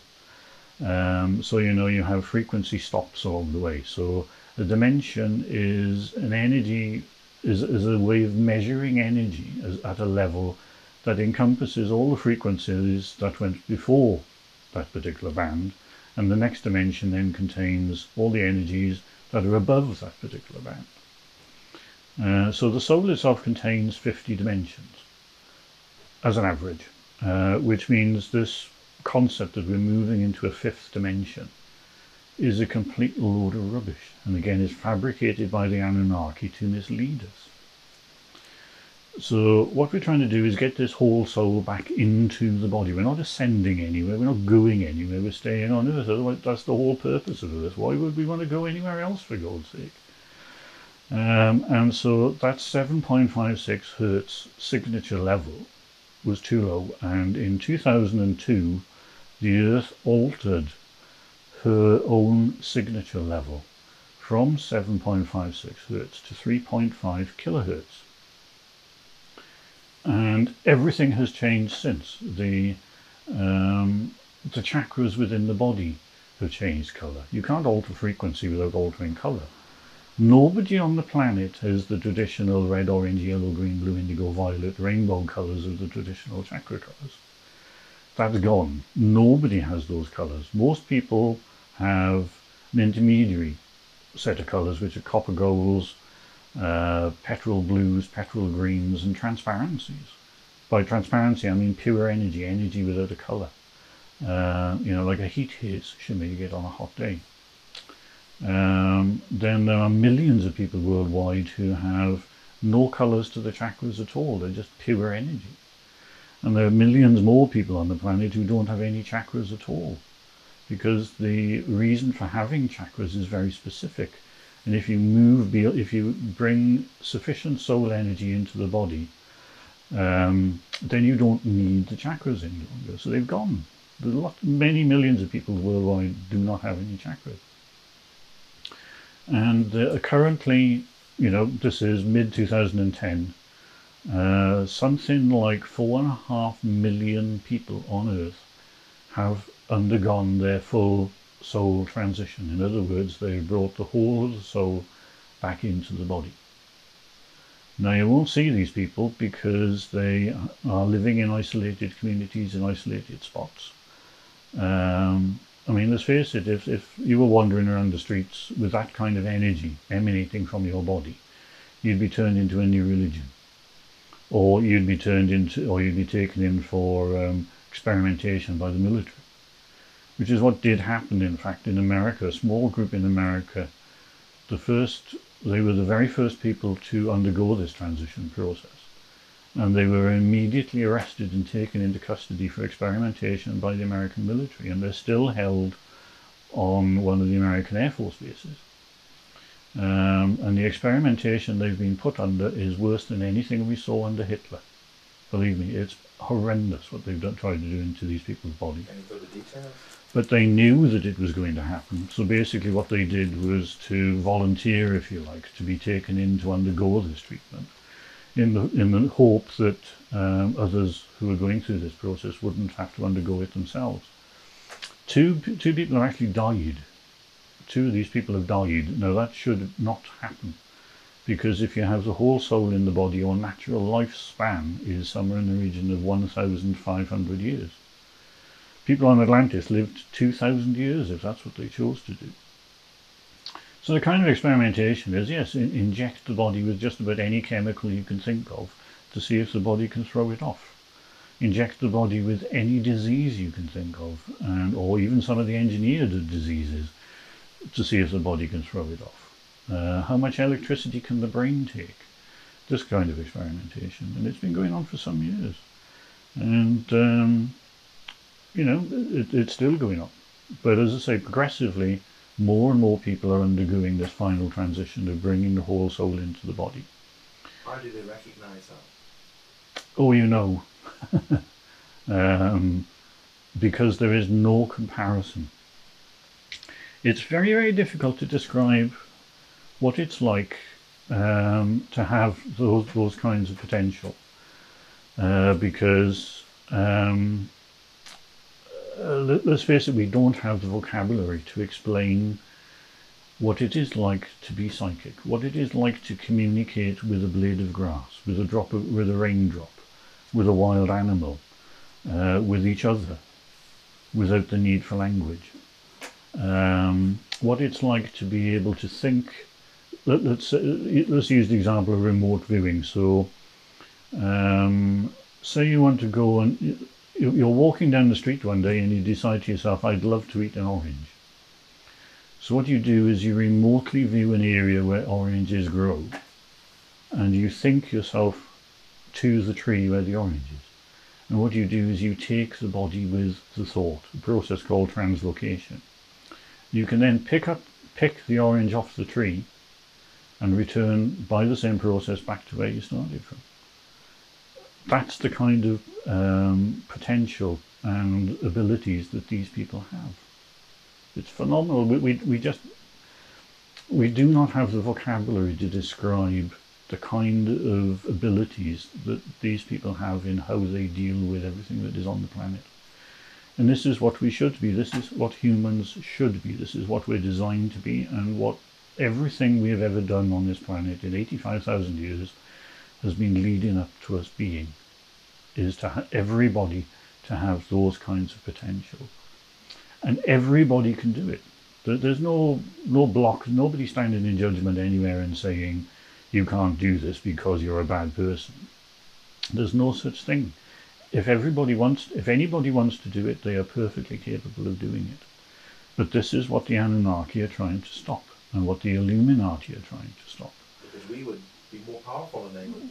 Yeah, we would throw them off the planet immediately. We would get rid of the Velon immediately. They would have no control over us whatsoever.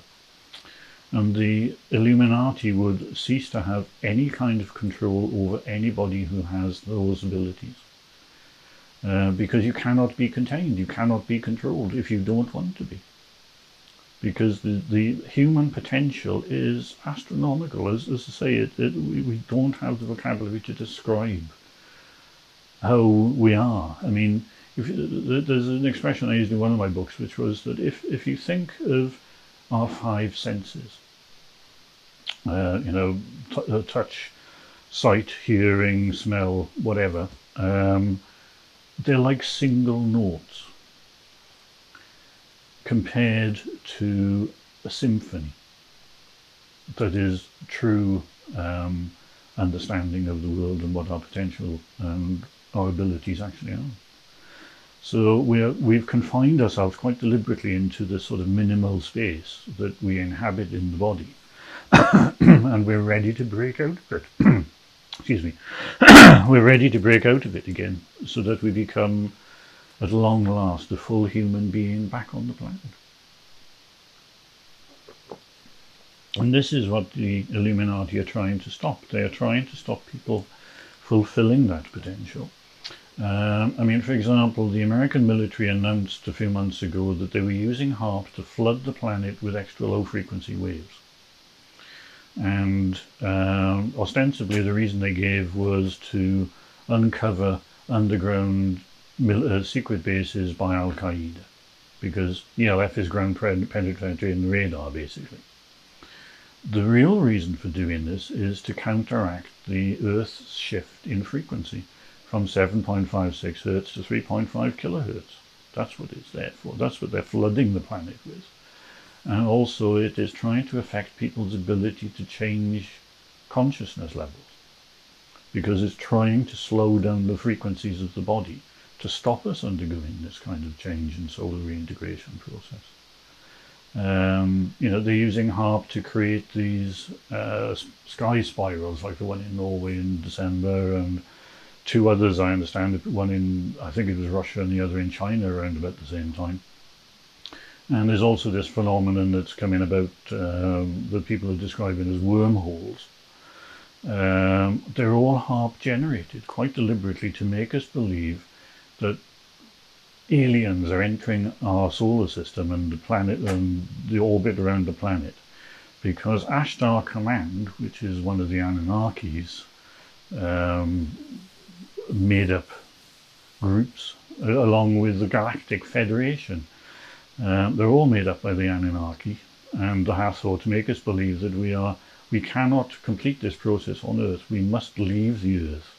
And therefore all these ships are arriving because the Anunnaki are such wonderful people, to take us off the planet and transport us somewhere else. Where they're going to take us, they haven't specified yet. But believe me, there is no planet in the universe that is capable of supporting human life, because Earth is unique in that respect. And therefore anybody who steps onto one of these ships isn't going anywhere other than dead. It's as simple as that. And this is what these sky events are there, I believe, to make us believe, is that there are a load of ships arriving to help us ascend to the fifth dimension, which again is something the Velon have come up with. We're not ascending anywhere. We're doing the exact opposite. We are bringing the whole of the soul into the body. And this thing about the fifth dimension is also a load of rubbish, because the soul already contains 50 dimensions. Why on earth would we limit ourselves to 5? So that's the whole process that's going on at the moment, is to try and prevent humanity as a whole undergoing this change and fulfilling our potential and becoming human again. And that's got to be done by October 28th, 2011? Well, the main calendar is slightly confusing. I mean, there's, you go all those tons, backtons and rounds and whatever it is mixed into it. I've never studied the calendar, so I can't speak about it in detail. But what I do understand is that within the 5 suns of the cycles are events called epochs. And these epochs are markers, if you like, along the way up to 2012. Now, large changes have taken place in human history at the end of each epoch, like the Second World War or the end of the Roman Empire, that kind of thing. And the last epoch within the calendar ends on the 27th of October 2011. Now, as far as the Akashic is concerned, this human plan comes to a completion at the end of 2011 and not 2012. What I think the calendar does is to say there is this time period, a little bit of a leeway within the time period between the end of 2011 and the end of 2012 for us to get our act together. So the 21/12/12, the 21st of December 2012, as the main calendar ends, it says, right, that is the absolute completion date for the 5th sun, and then we move into a 6th sun. Essentially, the whole cycle begins again, which means, in overall terms, essentially, humanity becomes humanity. We become proper human beings again, not the subhumans we've been for the last 7,000 years. So how do we accomplish that if people are In many danger, or that they're under attack, or what well, essential guide would you give to people to help in that process in the next year or so?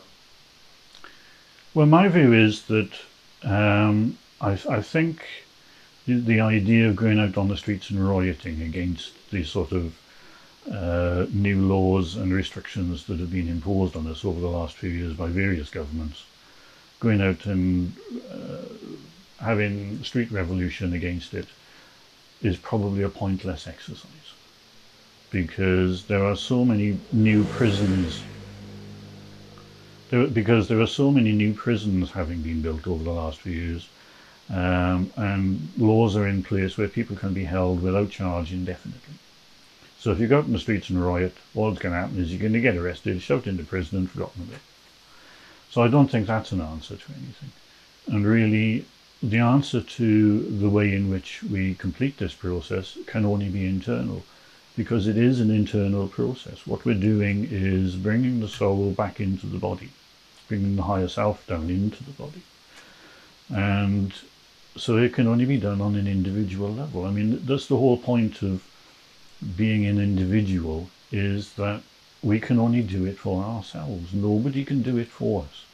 Nobody is going to turn up and say, well, you struggled hard, good for you, so we'll help you out. Because that's not going to happen. That's not the point of being human, and not the point of the human plan. So basically, the first thing to do is to make a decision for yourself. Are you going to undergo this process of change, or aren't you? It's as simple as that. If you choose that you are, then it must be a very sincere choice, because you must be prepared to work at it. Because there's work we need to do to get ourselves ready to undergo this process.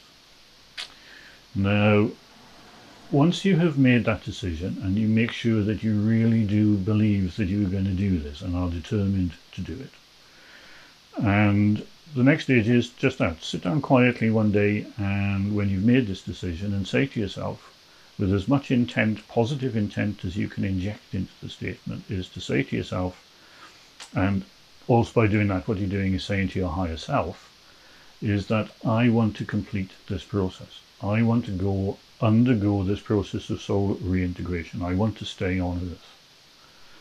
And after that, what will happen is that your higher self will find ways to help you to sort out the problems that you have in your life that need sorting out. Not all problems you have in your life require sorting out. But what I mean by problems is things like, what we're doing is bringing the higher self into the body. We are increasing the amount of soul energy we contain within the body. And in order to do that, we need to make some space. And so what we need to do is to get rid of all the emotions we've accumulated over this lifetime. Now, everybody accumulates emotions. We never express ourselves properly. Everybody's found themselves in situations where their mothers told them they need to do something. And instead of shouting back at your mother, I'm not doing that, it's your life, it's not mine, we don't say anything. And all of that angst gets stored in the body. And daily, if you're out working and you've got a boss, and your boss says, do this, and you want to tell him where to get stuffed, and you can't, or you're going to get sacked. The same thing again, we store that emotion away within the body. So what we need to do is to clear all of these accumulated emotions out. And the best way of doing that is to use an old technique. It's Native American originally, but the technique is very simple. And what you do is you get yourself a newspaper, an old newspaper, and a pencil. And what you do is to start writing to the people who have made you angry, made you annoyed, frustrated, whatever it is. And you write to them on the newspaper. But you don't read it back. That's the important thing, is you don't read it back. Because if you read it back, what you're doing is taking all the emotion back into the body. So you need to get it out. We need to clear the body out. So by writing it on newspaper, it's physically impossible to read it back, because you're writing in pencils. You can't actually read what you've written. So once you've finished a piece of writing to your mother, your boss, great aunt, Elsie, or whoever it is, makes no difference. Is just rip it up and get rid of it. Burn it if you can, but otherwise just get rid of it. But rip it up into little pieces, so that what you're doing is getting the emotion out. And once you've finished writing that, if you think back on what you've just written, and you still feel angry or whatever the emotion is connected with it, then you know that you need to write again because you haven't cleared that situation out of your system. Your system isn't clear enough yet, so you need to do more writing over that situation. Rip it up again and get rid of it.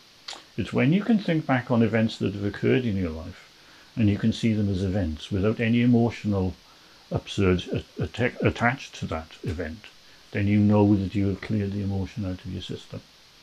And essentially that's all you really need to do, is the statement of intent and the clearance of old emotional debris out of the body. It's as simple as that. Now, I know people don't like simple answers. I mean, humans, God bless us, like everything as complicated as possible. Unless it's complicated, it can't work. It never does work that way. The simplest answer is nearly always the correct answer and the easiest way to do something. And this giveaway process sounds like it cannot possibly work until you try it. And then you realize just how much rubbish you're hanging on to and have held on to all of your life. You'll find stuff coming back from childhood that you thought you had dealt with, but you haven't. It's there, it's still there. You think about it and it creates an emotional response within your body even now. Using this process will clear that out. And the more rubbish, emotional debris that you clear out, the more of the soul you can take in. The more of the soul you take in, the more rubbish you can clear. So it becomes a self-perpetuating cycle eventually. Until eventually what you have is the highest whole of the higher self back within the body. And then at that point, everything changes. The world changes totally because your view of the world changes. Your interaction with the world changes. Your interaction with people changes. Everything changes. You know, let's say there's 4.5 million people already completed this process, and they're finding that they can, you know, they communicate with wild animals, so they don't have a fear of wild animals anymore. Because after all, most of these people do live in isolated communities, traditional tribal communities such as Darkest Africa, South America, whatever it is, where they are away from centres of population. And but this is what they're finding. They can move things around psychically. They can communicate to each other psychically. They know somebody who is approaching their region because they can pick up their thought forms psychically, and so they can hide, or they can put psychic barriers around themselves so people physically can't see them. So everything changes once we reach that point. We are not as we are now. We are so much more, and this is what the human plan is all about, what the last 7,000 years is all about, and what our development is all about, is arriving at the point where we take on board all of these abilities that we actually have. And what the Illuminati and the Anunnaki are trying to do is to stop us from achieving this. How do we recognize somebody like that? If we had a Velon or an Anunnaki person in our workplace, or we encountered them, or somehow, how do we recognize it, how do we deal with it, and how do we survive it? Well, first of all, it's really not much of a problem, I have to say, because there are very, very, very few Velon in human form. I mean, we're talking a maximum of something like 250. What about the ones which aren't in human form but still have enough? Well, the ones that aren't in human form are essentially invisible to us. Can they affect us? Well, they can to a certain extent, but it would have to be a determined effort on their part, because the method that they've chosen to work with is through the Illuminati. And of course, the Illuminati control the Bilderbergers, all organizations like the World Health Organization, the World Bank, the United Nations. Virtually every government on the planet is controlled by the Illuminati through organizations like the Bilderbergers and the Trilateral Commission, all this sort of stuff. These are all just structure within it. So through that control, it affects us all. It does, very much so. So how do we deal with that?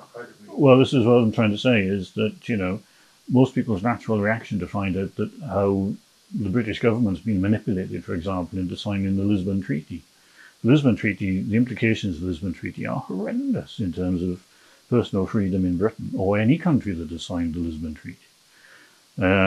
But it's actually written into the Lisbon Treaty, I understand. It says that if you criticise the Lisbon Treaty, you can be imprisoned without charge indefinitely. So how are you going to get around that? I mean, we can rely on the French, I suppose, possibly the Germans, to have street riots. I mean, the French are superb at that. I mean, they won't take rubbish and they fight back. And good for them. I wish more people did. But under the kinds of laws that have been passed in these countries over the last few years, since the likes of Bush and Blair have been in power, it means that people will just get rounded up and herded off into detention centres and held without charge. I mean, the country that has the most riots, for example, is China, but we never hear about it.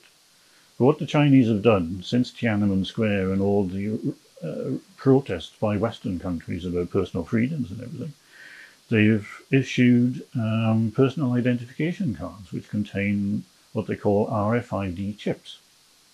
Now, these are radio frequency identification things.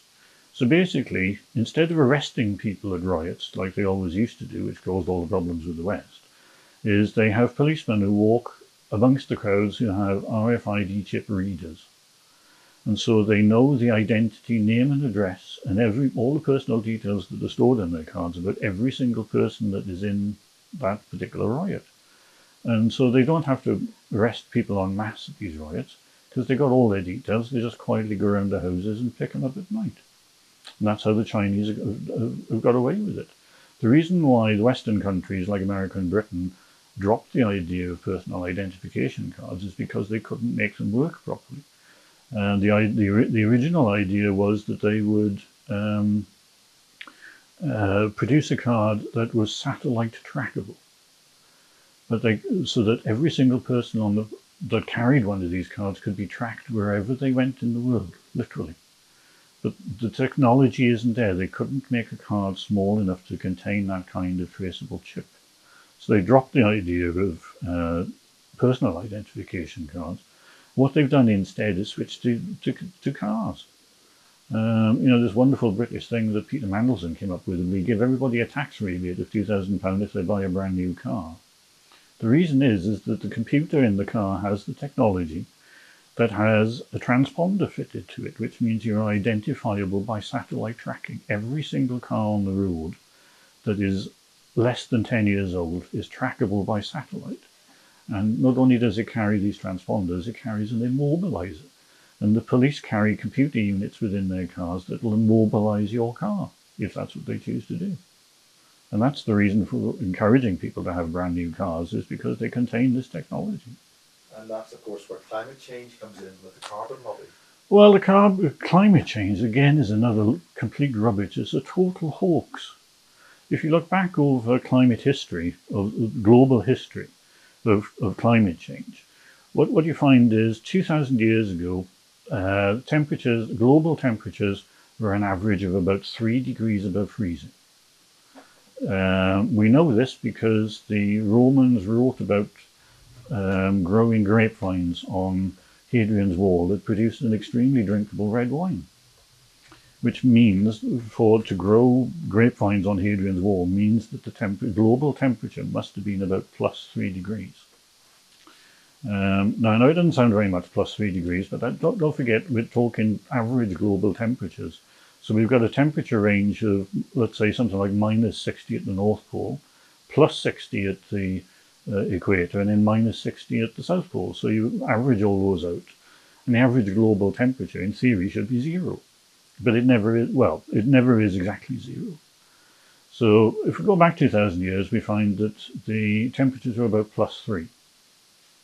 They then dropped a bit and then rose again, and we ended up in a period which the scientists call the medieval warm period. Now, this lasted from, I can't remember the exact dates, but I know that it ended towards the end of the 1300s. And the temperatures then were about plus 2. From the end of the 1300s, the temperature started to drop, and in 1480, the average global temperature became 0. but the temperatures continued dropping, and they went down to about -1.5. And they remained that way until the early 1800s. So between about 1500 and 1800, you had 300 years where the global temperature was 1.5 degrees below freezing. It's what the scientists call the mini ice age. And then around about 1800, the temperature started rising again, and in 1850, the average global temperature rose far enough to zero. This is why all the graphs that all these politicians are coming out with saying that global warming started in 1850. I'm sure most people are aware of the fairs they had on the Christmas fairs they had on the Thames, where the Thames was frozen. It could only do that because the temperature, we were in a mini ice age. The 1850 was the last time the Thames froze. So the temperature change we're undergoing at the moment is natural. Now the temperature continued to rise from about 1800 up until 1995. Now these are figures from the Meteorological Office, so they're official figures. So in 1995, the temperature started to level out at about plus 1.5. In other words, half the temperature it was under the Romans. Since 1995, the temperature stabilized at about plus 1.5 until 2000. Coming to end the tape. It was just the noise from that. So, if we want to get to a final. Okay. So in 2000, global temperatures actually started to drop. They haven't dropped by very much, but they are still dropping. Now that's going to change slightly next year in 2011 when sun activity picks up again, because we've been in a period called monde minimum for the last few years. We just had a solar flare. Yeah, which is showing that sun activity is starting to pick up again. What about the influence of the solar flare? The solar flares don't influence the temperature greatly. It's the overall activity of the sun that influences the temperatures. And the sun has actually been very quiet over the last few years. But it's set to start up again next year, and it's all part of the process of helping us through this change. We need the temperatures to be warmer, and we need the carbon dioxide levels in the atmosphere to be higher than they are at present. Man-made carbon dioxide produces about 25 million tons of carbon dioxide a year. The Earth produces, on average, 980 million tons of carbon dioxide every year. So how can man-made carbon dioxide have an influence on the temperature when we're producing less than 1% of the total carbon dioxide? And the other thing to remember about temperature charts is that all the ice cores that have been drilled to monitor temperature change shows that the carbon dioxide levels follow behind temperature change. In other words, the temperature goes up and the carbon dioxide levels don't go up until quite some time later. So carbon dioxide does not cause temperature change. Temperature change causes rises in carbon dioxide. It's as simple as that. Plant activity. Everything. The biggest problem with the mini ice age was that people starved to death. We couldn't grow enough food. I mean, in Britain, you could have snow showers in July anywhere from the Midlands north. So we just couldn't grow food. So malnutrition was a massive problem. Most people died of malaria. So this claim that rising temperatures would mean that more people would die of malaria is complete fabrication. More people died of malaria in Britain because of malnutrition and freezing temperatures than have ever done because it was warm. You know, I've tried so far to avoid mentioning Sitching or any names particularly. You did a very good interpretation to get the ball rolling. Yeah, I got nothing against Sitchin. I mean, all he's done is to translate these clay tablets that have been buried in the sand for 5,000 years. So, you know, he hasn't created the story. He's just translated it from cuneiform, Sumerian cuneiform.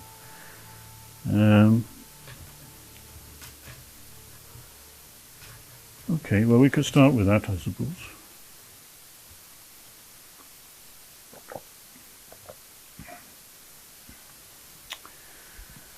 Okay, Right. section and all that. Yeah. I think most people are becoming aware of the Anunnaki and the Anunnaki story.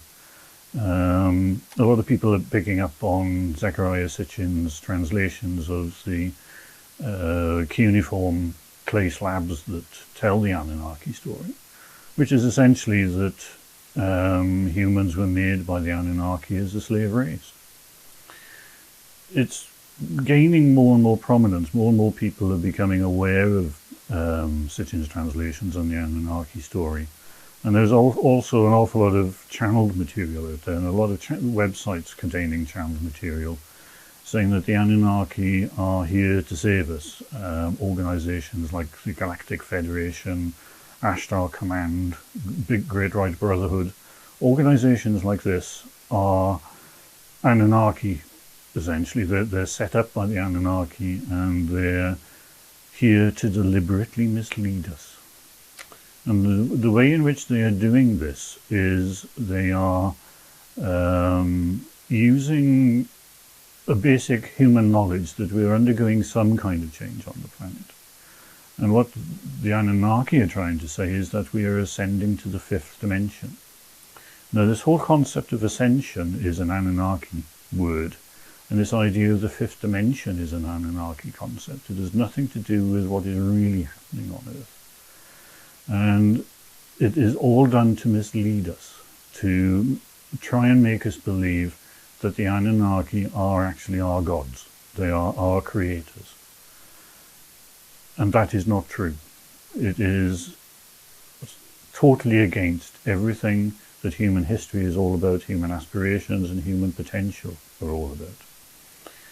The Anunnaki are trying to remove people from the planet as much as possible. And this is what this whole thing is about. The other process they're using, of course, is the religious concept of the second coming of Jesus. So we have this, the Christ consciousness returning is something which is spoken about a great deal. And this Christ consciousness is personified by an Anunnaki who calls himself Sananda, or to give him his full title, Lord Sananda. Now, if this being is an ascended consciousness, the highest level of consciousness that you are able to achieve within this universe, why would it have an ego that requires the title Lord? And also the Vilon or the Anunnaki is saying that Sananda is a word that means the ascended Christ. Now, this is just deliberately done to mislead, to make people believe that the Anunnaki are our makers, are our gods, whatever it is, and they are working and have been for a long time working in conjunction with the Illuminati. And the Illuminati control governments and worldwide organizations, worldwide corporations. All of these are attempting the same thing, to dampen down our ability to change. Because what is really going on is that we are not ascending anywhere, we are staying on Earth. What we are doing is bringing the higher self, the other part of the soul, into the physical body. We have to try and remember or understand that we are not a soul, not a body that has a soul, but we are a soul that is built for itself a body. And what we are doing in this lifetime, before 2012, is bringing the whole of the soul into the body, so that we fulfill the potential that all of us has. And that potential means we can do things like translocate. In other words, we can just think ourselves somewhere else on the planet and take the body with us. We can communicate with wild animals. We can communicate with all living things psychically. We can communicate with each other psychically. That is what the end of the Mayan calendar is all about. It's not the end of the world. It is the end of human existence as we know it, because we are becoming so much more than we even believe possible. And there are already over 4.5 million people on the planet who have achieved this process. Everything that is going on at the moment is stopping everybody else, that's you and me, from undergoing this process of change. And that's what it is all about, is a deliberate attempt to mislead us. So what we need to do is to remember who we are and what our potential is. Just imagine being able to walk around, to be able to travel to any country just by thinking that you can do it. And then, let's say, communicating with the tiger cubs, playing with the tiger cubs. Anything like that we will be capable of. But the way in which we achieve it is actually very, very simple. We're not being lifted off the planet by any kind of alien race in spacecraft. We are not ascending anywhere. We are not moving to a fifth dimension anywhere. We are staying firmly footed on Earth. And the way in which we achieve staying on Earth and bringing the whole of the soul into the body is very, very simple. Do you want me to go through that giveaway process again for this a little bit, or? Just a synopsis of it. Well, it's basically what I said before, so there's not really much more to it than that. Yeah, okay. Yeah. Okay. Any last good guys and bad guys? What do we do about them? If people are under attack, that they're from trying to send. I mean, if people are victimized or people are getting attacked, or how do they best accomplish protection? That bit too. It's a little complex. The best way to protect yourself through this whole process is to go through the process, essentially. Because the more aware you are, the more psychic you are, the more soul you have within the body, the more aware you are of other people's intentions and other people's actions towards you and towards the planet. And therefore, by undergoing this process of reintegrating the soul into the body, you become far stronger than you ever believed possible that you could be, and you will be able to protect yourself from anything that comes in. I think one of the TV channels aired a questionnaire that they carried out of what people feared the most.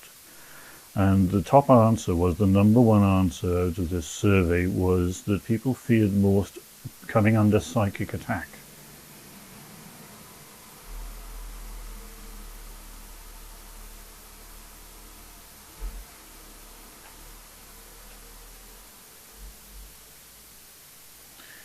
And as far as psychic attack is concerned, the more that you take in of your higher self, the more able you are to deal with problems like psychic attack.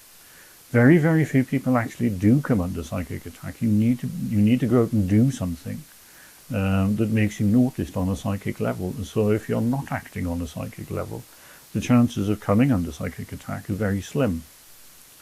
So the best thing you can do, anybody can do to protect themselves, is essentially to undergo this process of change. Once we undergo that process of change, we are essentially invincible. Nothing can touch us. No disease, no illness, no psychic attack, nothing, unless we wanted to. And any last thing, any statement to the nation on any subject at all that's what comes to mind? I don't know really. I mean, what have we got? I mean, religion's lied to us, science has lied to us, politicians lied to us, everybody else lies to us. You got a flashing light on that one. Yeah, that's good. Well, anything else? But really, I mean, what else can you add to that? Is be yourself and do what you need to do to get yourself through this change. If you can achieve that, then nothing can touch you. And finally, your books, your author, and many thanks indeed, Chris, for your time. My pleasure. And good luck with both. I'll drink to that.